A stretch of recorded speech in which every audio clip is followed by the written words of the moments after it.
Hey everybody, it's Tom with your mental fitness technique of the week, cell phone gratitude practice. Nope, it's not what you're thinking. We're not gonna list off all the reasons we're thankful for our cell phones. Instead, we're gonna use our cell phones to express a little gratitude and bring a little joy in somebody's life that we care about. To do this, what I want you to do right now is to take out your cell phone, open up your list of contacts and scroll through there. Find somebody in your list of contacts that you care about. Could be a family member, could be a friend, could be maybe somebody you saw yesterday, maybe somebody you haven't seen in a long time. For instance, what I'm gonna do is I'm gonna go ahead and pull up my list of contacts and I'm gonna select my sister, Jeannie.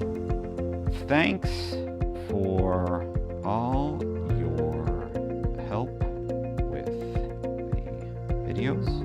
I could not have done it without you. Love you. All right, you can see I'm Gen X because it took me a long time to type that. So what I want you to do for the next few minutes is to do exactly what I did. Scroll through that list of contacts, find somebody that you care about, friend, a family member, somebody you've seen recently, somebody you haven't seen in a while, and send them a little expression of the gratitude that you have for them.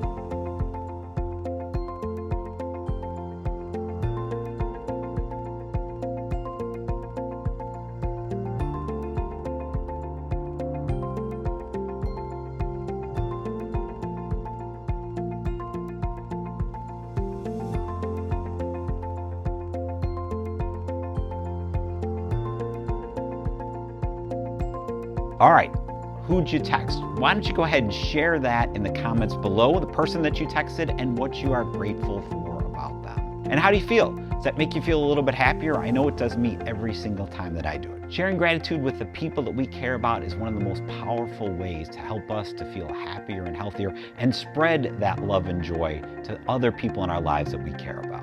So my challenge to you this week is to go ahead and do that for a different person each and every day this week. Well, that's your mental fitness technique of the week, cell phone gratitude practice.